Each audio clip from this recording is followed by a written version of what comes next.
നിരപരാധിയായ ലക്ഷ്മണൻ ശിക്ഷിക്കപ്പെടും. ഞാൻ കാരണം ഒരു പാവം ബ്രാഹ്മണൻ ശിക്ഷിക്കപ്പെട്ടാൽ എനിക്കും എൻ്റെ കുടുംബത്തിനും ബ്രാഹ്മണശാപം ഉണ്ടാവും. അതെനിക്ക് താങ്ങാൻ പറ്റൂല രൂപേ. പിന്നെ ലക്ഷ്മണൻ കോടതിയിൽ കുറ്റം സമ്മതിച്ചില്ലെങ്കിൽ അയാൾക്കെതിരെ ചാർജ് ചെയ്തതെല്ലാം പോലീസ് കെട്ടിച്ചമച്ചാണെന്ന് തെളിയും. അങ്ങനെ വന്നാൽ എനിക്കെൻ്റെ ജോലി പോവും.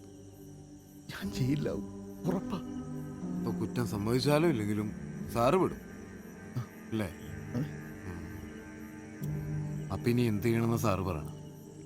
അതിനൊരൊറ്റ മാർഗ്ഗമേ ഉള്ളൂ. ആ. ലക്ഷ്മണൻ നാളെ കോടതിയിൽ ഹാജരാവരുത്. അതിന് നീ വിചാരിച്ചാൽ മാത്രമേ പറ്റൂ. ഞാനെന്ത് വിചാരിക്കണമെന്ന് സാറ് പറയണം. ഇന്ന് രാത്രി 12 മണിക്ക് ഞാൻ സെല്ല് തുറന്നില്ല. നീ ലക്ഷ്മണനെ സെല്ലിൽ നിന്ന് കൂട്ടിക്കൊണ്ടു പോകണം. തൽക്കാലം ഒന്ന് മാറ്റി നിർത്തണം, അത്രേ ഉള്ളൂ. പ്രതി ലോക്കപ്പിൽ നിന്ന് ചാടി രക്ഷപ്പെട്ടെന്ന് പറഞ്ഞ് ഞാൻ പിടിച്ചു നിൽക്കാം. ബാക്കി കാര്യങ്ങളൊക്കെ നമുക്ക് സാവധാനം ശരിയാക്കാം. സംഭവം കൊള്ളാം. നീ ലക്ഷ്മണനോടൊന്ന് സംസാരിക്കേ. മേനോൻ്റെ മകനുമായി ലക്ഷ്മണൻ്റെ മോളുടെ കല്യാണം ഞാൻ നടത്തി തരും. നീ പറയുന്നത് എന്തും ഞാൻ ചെയ്യും.